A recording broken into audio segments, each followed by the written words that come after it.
Struggling farmer helps a city girl start her car. He never expected she was the daughter of a tech billionaire. The sun was merciless above the dusty country road, stretching over miles of farmland without a single sign of shade. Heat shimmered across the landscape, distorting the distance, turning the world into a furnace. At the center of this heat wave stood Rachel Whitmore, heels sunk into dry soil, designer sunglasses perched on her nose, one hand on her hip and the other holding her phone to the sky like a wand to summon signal. "Seriously?" she muttered, staring at her screen. No bars, no connection, no help. Beside her, a silver sports car sat with its hood up, steam rising like a white flag from the engine. She kicked one of the front tires, then immediately recoiled, regretting the move in her expensive heels. Unbelievable. Stuck in the middle of a cornfield like it's the 1800S. In the distance, the low rumble of an engine approached. A faded red pickup truck, dented and worn, chugged down the road, kicking up a cloud of dirt behind it. Rachel straightened, instantly suspicious, brushing imaginary dust off her skirt. The truck slowed to a stop beside her. The window rolled down to reveal a man with sun-worn skin, broad shoulders, and a calm presence. His flannel shirt was rolled at the sleeves, and his hands were stained with earth and work. "You all right there, miss?" he asked, voice even and relaxed. Rachel crossed her arms. Define all right. "I'm stuck, no signal, and I'm pretty sure I'm surrounded by nothing but corn and cows." The man smiled faintly. "Looks like your car's overheated." "Wow, you think?" she snapped, then immediately caught herself. "Sorry, it's just been a day." He didn't seem offended. "Name's Tom. I live down that way." He gestured to the horizon. "Mind if I take a look?" Rachel hesitated, studying him. He didn't seem dangerous, just annoyingly calm. "Be my guest. But this is a high-end model, not your average farm truck." Tom chuckled. "I figured, but an engine's still an engine." He hopped out, walked to the front of the car, and started inspecting the components. Rachel leaned against the passenger door, arms still crossed, watching him with a mixture of doubt and reluctant hope. After a few minutes, he wiped his hands on a rag. "Try starting it now." She slipped into the driver's seat and turned the key. The engine sputtered to life, then died again with a sharp cough. She groaned, smacking the steering wheel. Tom stepped back, squinting at the horizon. "Looks like a storm's brewing." Rachel looked up. Thick clouds had rolled in fast. Thunder echoed faintly, and the first drops of rain splattered against the windshield. "Of course," she muttered, "just perfect." "You're not going to get far if that engine keeps flooding," Tom said. "Best bet's to wait it out somewhere dry." Rachel gave him a long look. "Let me guess. You're about to offer your rustic cabin in the woods." He gave a small smile. "It's a farmhouse, and yeah, I am." She glanced at the horizon, where the sky was turning charcoal gray, then at the road behind her. It was already starting to flood with water and mud. "Fine," she huffed. "Lead the way." Back in his truck, Tom turned slowly down a gravel path. Rachel followed in her car for about half a mile, before the road became impassable. She sighed and abandoned the vehicle, grabbing her handbag and heels as she stepped gingerly through the growing puddles. By the time they reached the farmhouse, the rain was a curtain. Tom held the screen door open as she stepped in, drenched, makeup running, hair flat against her head. "Great," she mumbled. "Now I look like a drowned poodle." Tom handed her a towel and pointed to the fireplace. "You can dry off here. I'll get the kettle going." The house was small but warm, filled with the scent of old wood and something faintly sweet, cinnamon maybe. Rachel stood stiffly, awkward in the space, her heels off, her pride wrinkled. As thunder boomed outside, she glanced around the room. There were family photos, children's drawings, and a pair of worn boots by the door. This place wasn't hers, not even close. And yet, for the first time all day, she wasn't alone. She sank slowly onto the couch, towel clutched in her lap, and sighed. This wasn't how she planned to spend her weekend, but it was the beginning of something she never could have planned for. Rachel stood in the center of the farmhouse kitchen, eyes wide with disbelief as she scanned the room. The place was small and aged, with mismatched wooden cabinets, an ancient stove, and a cast-iron kettle that whistled softly on the stove. There were no gleaming marble counters or high-tech appliances here, just hand-washed dishes stacked neatly beside the sink, and a calendar with handwritten notes marking chores and birthdays. "Is that?" "A wood-burning water heater," she asked, pointing toward the back of the house, where steam rose gently from a small metal tank. Tom, drying his hands on a dish towel, nodded. "Yup, been using it for years. Does the job." Rachel blinked. "No Wi-Fi, no espresso machine? Not even a microwave?" Tom smirked. "We've got a coffee pot and a fireplace. Covers most of life's needs." She scoffed, clearly unimpressed. "And I thought getting a flat tire in Beverly Hills was bad." Tom didn't reply. He simply turned back to the kettle and poured her a cup of hot tea, setting it gently on the table with a quiet, "Here." Rachel took it, but didn't sit.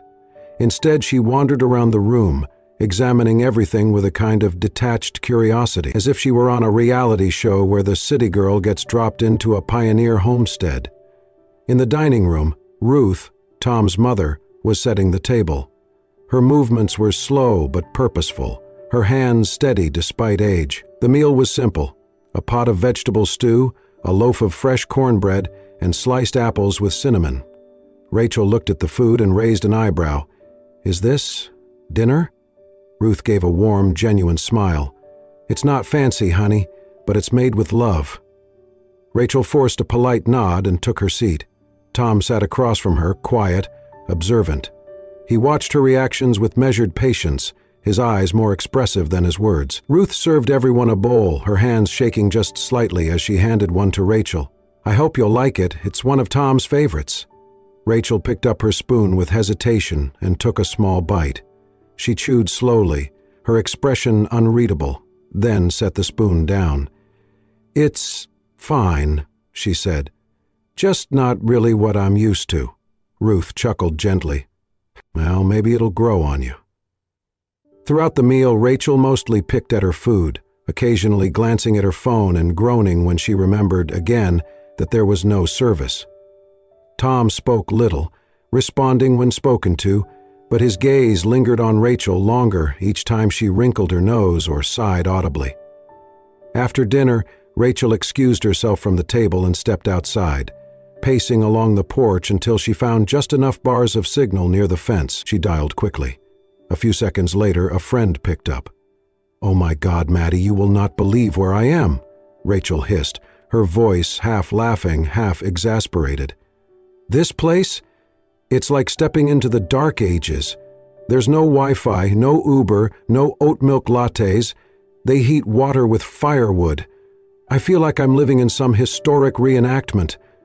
Her voice rose as she vented. "Honestly, if I don't get out of here soon, I might start churning butter and wearing bonnets.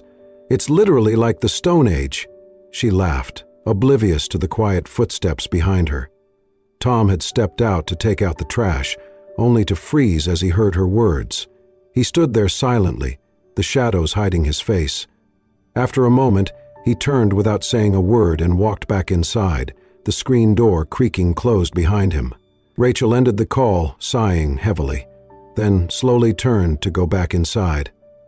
She didn't know what he'd heard. She didn't see the shift in his eyes, not yet. But something had cracked that night.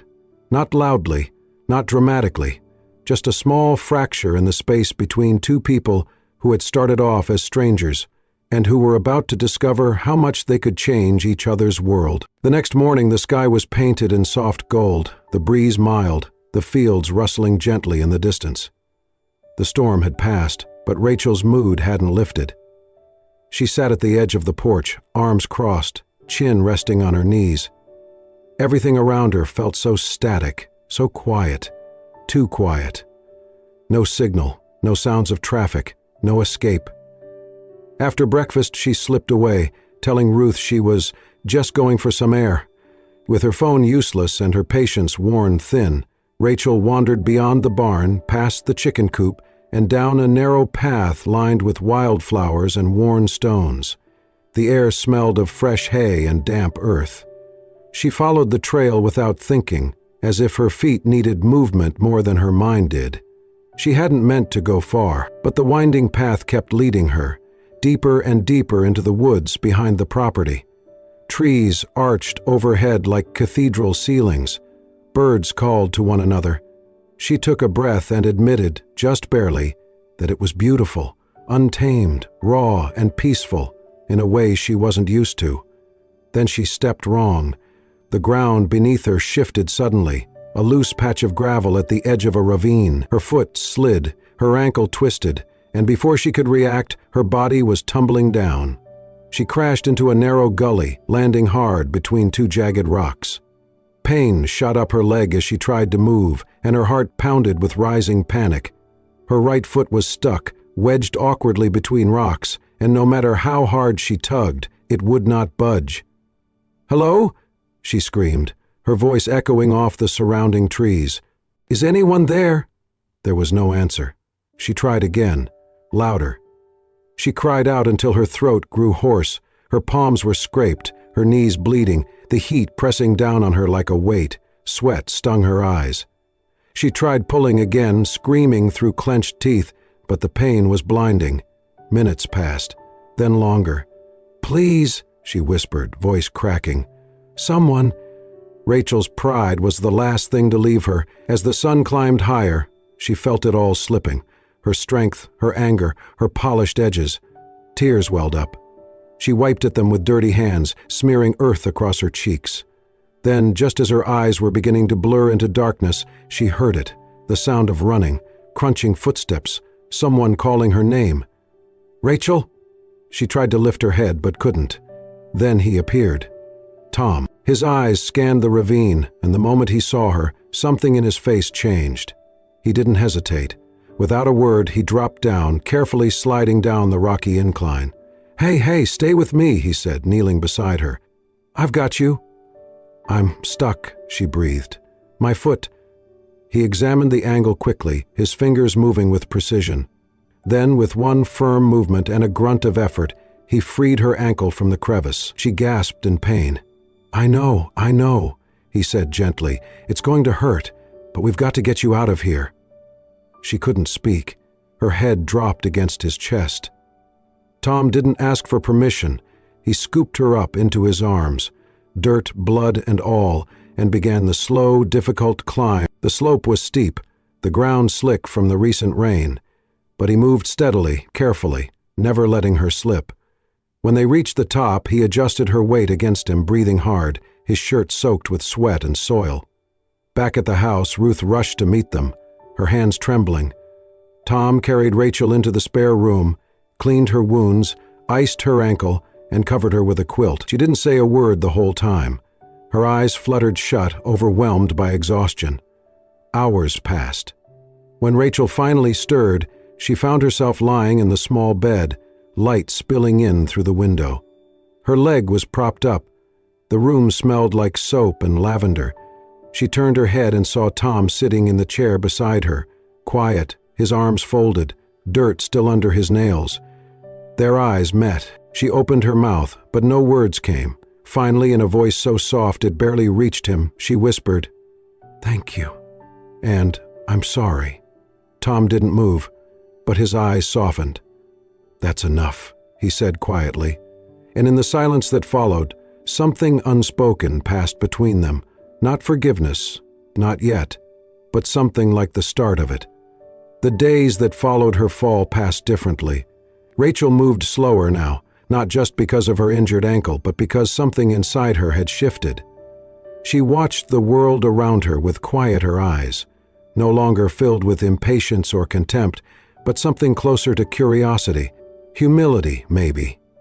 She began noticing the little things, the way Tom rose before sunrise to water the garden with care, checking the soil like it was a living thing, how he always brought a bucket of vegetables to the widow down the road without being asked, how he'd kneel in the dirt for hours helping the neighborhood kids build a tree swing, laughing like he had all the time in the world. No schedule, no emails, just people. Rachel found herself drawn to those moments, not out of boredom, but from something warmer she couldn't name yet. One morning she entered the kitchen before anyone else was up. The stove was cold, The air smelled like firewood and flour. On the counter sat a bowl of eggs, a jar of honey, and a handwritten note from Ruth that read, "Thought you might like to try." Rachel blinked, then smiled faintly. She opened a worn cookbook, its pages marked with smudges and notes in pencil. Her fingers hovered uncertainly over ingredients. No pre-mixed batter, no sleek appliances, just her, a bowl, and raw flour. It took her nearly 2 hours. The first batch burned, the second collapsed. The third, surprisingly, rose just right. She pulled the golden brown scones from the oven and stared at them, almost in disbelief. They weren't perfect, but they were hers. When Ruth came in, she gasped. "Did you make these?" Rachel shrugged, pretending not to be as proud as she felt. "I tried. Don't expect anything fancy." Tom wandered in minutes later, hair messy, shirt half-tucked. He picked up one scone, took a bite, and gave a nod of approval. "You might just pass for a country girl yet." Rachel rolled her eyes, but couldn't stop the grin from creeping across her face. Later that day, she helped Ruth in the kitchen, chopping, stirring, learning names of herbs she'd never cared about before. She even helped the boys with homework, her voice gentler than it had ever been when tutoring anyone. She was beginning to belong, and it startled her. That evening the sun dipped low, casting amber light across the fields. Tom and Rachel sat together on the front steps, watching the chickens wander, the sky slowly turning pink. Rachel sipped from a mason jar of lemonade and exhaled. "You ever think about leaving?" she asked suddenly. Tom shook his head. "No need. I have everything I want right here." She looked at him, really looked at him. His skin was tanned and rough from labor, his jaw lined with stubble, his eyes steady. "Even when it's hard?" she asked. "Especially then," he replied. "Hard doesn't mean unhappy, just means you're working on something that matters." Rachel was quiet for a while, then glanced down at her bare feet, dusty from walking in the yard. "I've had so much in my life," she said softly. "Things people dream about. But not one of them made me feel the way I did pulling those scones out of the oven." Tom smiled, leaning back on his elbows. She turned to him, her voice quieter now. "You live what most people would call a poor life, Tom." He raised an eyebrow but said nothing. She smiled. "But it's not. It's full. You have rhythm, meaning. And I think I've been missing that all along." Tom's gaze lingered on her for a moment. Then he said, "You're not the same girl who hated the smell of dirt 2 weeks ago." Rachel laughed under her breath. "I still hate bugs." "But you stayed," he replied, "and that says more than you think." Their eyes met again, this time with something softer, more tentative. "You're not a bad person, Rachel," Tom added gently. "You were just never given a chance to listen to the small things. Out here, the small things are everything." She swallowed, the lump in her throat unexpected. No one had ever said something like that to her, not her father, not her friends, not even herself. They sat in silence a while longer, the only sounds the wind through the tall grass and the low hum of crickets. Rachel leaned her head on her knee, letting her eyes drift closed. For the first time in a long time, she didn't feel like she had to prove anything. She just had to be. And for once, that was enough. Rachel stood at the edge of the garden, sunlight warming her shoulders as she watched Tom coax new shoots of lettuce from the soil. His hands moved with a quiet purpose, firm but gentle. She liked watching him work. There was something peaceful in his rhythm, something grounded. She slipped her phone from her pocket and hesitated. It had been weeks since she last called home. There was no missed call from her father. There never had been. Still, she dialed. The line rang twice before a clipped voice answered. "Rachel?" She swallowed. "Hi, Dad. I wanted to let you know I'm safe." There was a long pause. "Where are you?" he asked, tone sharp. "In the country. I had some car trouble, but I've been staying with... Well, I'm okay. I just thought you should know." Her father did not ask if she was hurt. He didn't ask what she needed. He simply said, "Send me the address."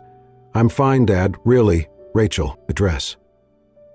She sighed and reluctantly gave it to him, hanging up with a tight knot forming in her chest. The next morning, a black SUV with tinted windows pulled up the gravel driveway, its presence stark and foreign against the dusty trucks and clucking hens. Tom paused at the barn door, brow furrowed. Rachel stepped onto the porch just as the door opened and her father stepped out. He looked like he had come from another planet, tailored suit, polished shoes, and a kind of scowl that could clear a boardroom. "Rachel," he snapped, looking her up and down. "What the hell are you wearing?" She glanced at her jeans and dirt-smudged t-shirt. Her hands still carried the scent of rosemary from the garden. Her father swept his gaze across the property, the peeling paint on the barn, the worn fence, the little boys playing barefoot in the dirt. Disgust flickered across his face. "Get your things. We're going home." "I'm not leaving," she said quietly. "You're not staying here," he retorted. "You weren't raised to live in this kind of environment." Rachel straightened. "What kind of environment? One where people care about each other?" "This isn't real life," he snapped. "This is some fantasy you've wandered into. You think this farmer can give you anything lasting?" Tom stood in the background, silent, but his eyes were sharp, watching. Rachel's voice trembled. "He's given me more than you have in years." Her father's jaw clenched. "This man has dirt under his nails and a bank account smaller than your monthly allowance. He's not your future, Rachel." Tom said nothing, but the muscles in his jaw tightened, and he turned slightly away because no matter how much he tried to hide it, the words cut deep. Rachel felt caught between two worlds, the one that had raised her, molded her, and the one that had shown her how to breathe again. She looked at Tom, then at her father, the silence weighing heavy. Finally, she stepped forward.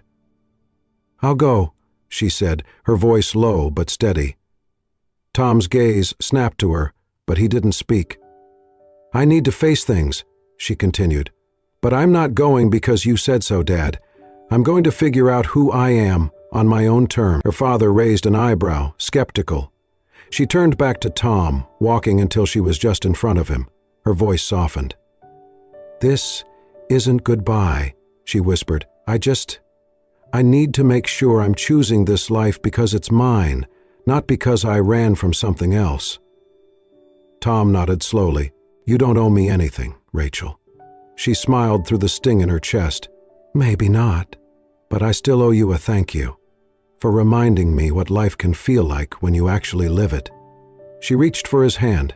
He took it, just for a moment, holding it like it might slip away too soon. Then she stepped back, turned, and climbed into the SUV. The engine rumbled to life. Dust rose behind the wheels as the vehicle disappeared down the dirt road. Tom stood there long after it was gone. The hens clucked. A breeze whispered through the trees, and the quiet she'd once found healing suddenly felt like something else entirely. Like absence. Like hope, waiting in silence. The city was louder than she remembered. The honking horns, the rush of traffic, the metallic gleam of skyscrapers under the morning sun, it all felt too sharp, too fast, too much. Rachel walked into her father's office the day after she arrived, her shoulders squared, her heels clicking on marble floors with more resolve than she'd ever carried before. Her father looked up from his desk, surprise flickering across his face. "You're back." "I am," she said evenly, setting her handbag on the chair beside her. "But not for long." He folded his hands, wary. "Then what are you here for?" "I came to say this in person." She paused, inhaling deeply. "If you want me to stay in this world of yours, sign papers, show up at board meetings, wear the name like a badge, then you need to let me live my own life. No more surveillance. No more sending people after me." He leaned back, eyes narrowing. "You think this life can be handled without control?" "I think I've learned more about life with a shovel and an oven than I ever did at a gala," she replied. "And if you can't respect that, then I don't want the money. I don't want the company. I don't want any of it." He stared at her, silent. The only sound in the room was the hum of the air conditioner. Finally, he said, "You're serious?" "I've never been more." Rachel left without looking back. That night, She sat by her apartment window, staring at the skyline. Then she opened her laptop and began to type. The words came slow at first, then all at once. Memories of sun-warmed soil, laughter on a porch swing, the peace of a place that didn't expect her to be anything more than herself. She posted it on a whim, under the title, "The Girl Who Hated Dirt Until She Learned to Grow Something." The response was overwhelming. Comments flooded in. Strangers wrote about how they'd felt the same way, chasing something shiny, only to realize they missed what was real. Her inbox filled with messages from people wanting to know more about that farmer who changed your life. But there was only one message that mattered. It came 2 days later, in the form of a notification. Tom Bennett shared your post. She clicked the profile. His caption was short. "I read this 3 times. Still doesn't feel real, but I'm glad you remembered the way rain smells." Rachel closed the laptop, packed her bag, and bought a bus ticket. No more private cars. No more detours. Just a destination. 2 days later, dust clung to her boots as she stepped off the bus. The breeze was softer here, familiar, kind. She walked the long dirt road, past the familiar mailbox with peeling paint, past the tree she once thought was hideous and now found comforting. And then she stood before the gate of the farmhouse, the sun setting behind her. Tom stood on the porch, a wrench in one hand, a confused look on his face. Rachel walked toward him, slow, steady. "I'm not here because I have nowhere else to go," she said, stopping in front of the gate. He didn't speak. She reached for the latch, opened it, and stepped in. "I'm here," she said, voice trembling just slightly, "because I want to stay. I want to stop running. I want to—" Dung lie, right here. Tom looked at her for a long moment. Then he set down the wrench, walked down the steps, and stopped in front of her. "You sure?" "I'm not sure of anything," she whispered, "except how I feel when I'm here." He nodded once. Then slowly, carefully, he reached out and took her hand. This time, she didn't flinch. This time, she didn't run. And in that quiet, dusty yard beneath the amber sky, something that had been searching finally settled. The old barn had never seen so much life. Under Rachel's hand, the dusty wooden beams were strung with fairy lights. Chalkboard signs pointed visitors to berry-picking patches, hay rides, and the new bake-your-own scone stand that had quickly become the most popular attraction on the farm. What started as a quiet return had bloomed into something bigger, something real. Rachel and Tom had turned the land into more than a place to grow vegetables. It had become a space where city families could touch the earth, laugh through flower-covered faces, and watch their children chase chickens instead of tablets. Rachel handled the branding and the stories. Every post, every photo on their website carried her voice. Funny, honest, vulnerable. She called it the rooted life. She'd once run from dirt. Now she celebrated it. People showed up in droves. Kids painted pumpkins in the fall. Couples picked sunflowers in the summer. And more than a few tired souls found something healing in the quiet paths between rows of corn. And the children, Tom's nieces and the neighbors' boys, followed Rachel like ducklings. They called her Miss Scones. She laughed the first time and flushed with mock horror. "Miss Scones," she teased, brushing flour from her apron. "That's it? Not Queen of Baked Goods? Lady of Cinnamon? Nope!" one shouted with glee. "You're Miss Scones forever." The name stuck. One afternoon, after the last visitors had left and the laughter had faded into the fields, Tom found Rachel sitting under the same oak tree where he'd first watched her grumble about bugs. She had her shoes off, her skirt tucked under her legs, and a small jar of blackberry jam in her lap. He walked up beside her and said nothing, just offered her a glass bottle of lemonade. She smiled without looking. "Tell me this isn't real, just so I can appreciate it again." He sat beside her. "It's real." For a while they listened to the wind ripple through the crops. Then Tom stood and held out his hand. "Come with me." She raised an eyebrow but took it. They walked in silence, his hand warm around hers, his steps steady beside her barefoot ones. He led her through the rows of vegetables, past the greenhouse, past the compost pile, and finally to the spot she recognized instantly. The edge of the gully, the place she'd fallen. Only now there was a bench, and wildflowers blooming all around it. Rachel slowed, breath catching. "You brought me here on purpose," she said. Tom smiled faintly. "I did." They stood together, looking down into the place that had once held so much fear and now looked like something reborn. He turned to her. "If you hadn't fallen," he said, voice low, "if you hadn't screamed and scared the life out of me that day." She laughed softly, tears already stinging the back of her eyes. "We might never have found each other," he finished. She looked up at him, her hand still in his, and whispered, "I think part of me needed to fall." He nodded. "And part of me needed to catch you." They sat together on the bench, their shoulders touching, the wind gentle between them. And for the first time in both their lives, they didn't feel like pieces trying to prove their worth. They felt like home. The sun was just beginning to sink when the music started. Soft strings from an old speaker, carried gently on the wind. In the middle of the field, beneath a canopy of wildflowers and twinkling lights strung from wooden posts, the guests stood and turned to watch. The aisle was just 2 rows of hay bales, covered in hand-sewn cloths and lined with scattered petals. There were no golden gates or champagne towers, but there was laughter, and there was love. Rachel stepped into the clearing, barefoot, the hem of her dress grazing the tops of the wild grass. Her gown was simple, made of soft linen she'd chosen herself from the little fabric store in town. It didn't sparkle, it didn't shine, but it moved like air, soft and free, and it belonged to her. Every stitch, every seam, every choice. She held a small bouquet of lavender and wheat. Her hair was pinned back loosely, the way Tom liked it best, and her smile was as radiant as the sky behind her. Tom stood waiting, wearing his best boots and a vest that Ruth had ironed herself that morning. His hair was still damp from a rushed wash, and his hands had a little soil under the nails, because he had refused to stop working until the very last tomato was tied properly.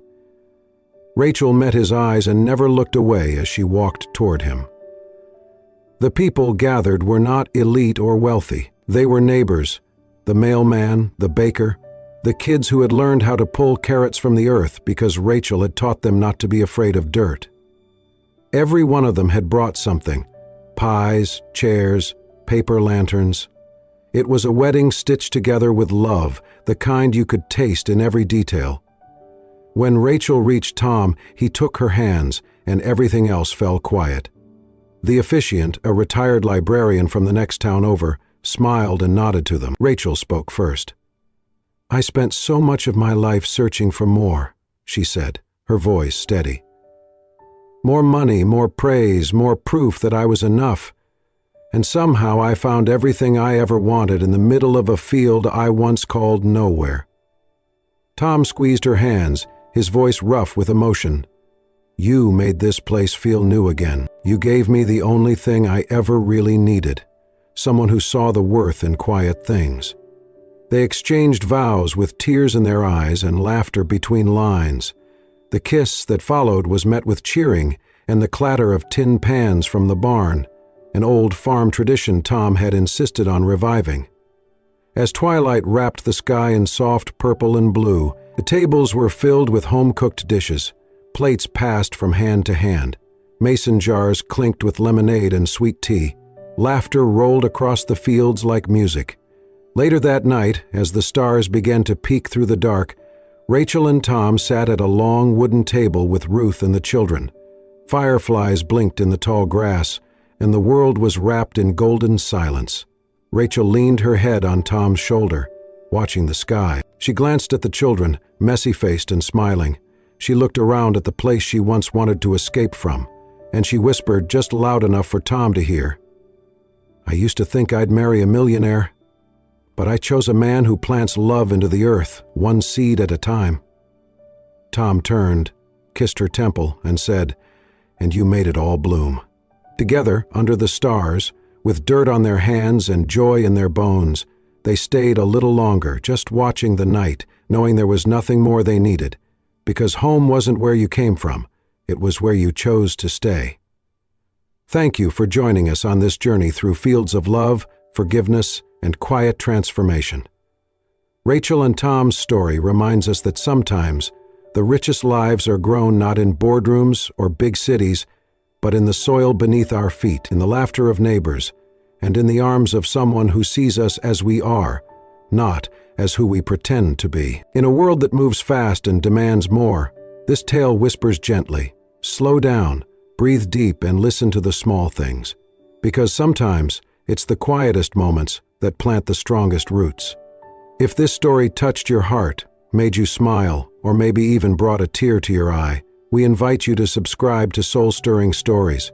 We share powerful emotional stories that heal, inspire, and remind us of the beauty in everyday life. Because at Soul Stirring Stories, we believe that some of the greatest love stories begin with a broken down car and a helping hand. Hit that subscribe button and let us bring you more stories that speak to your soul.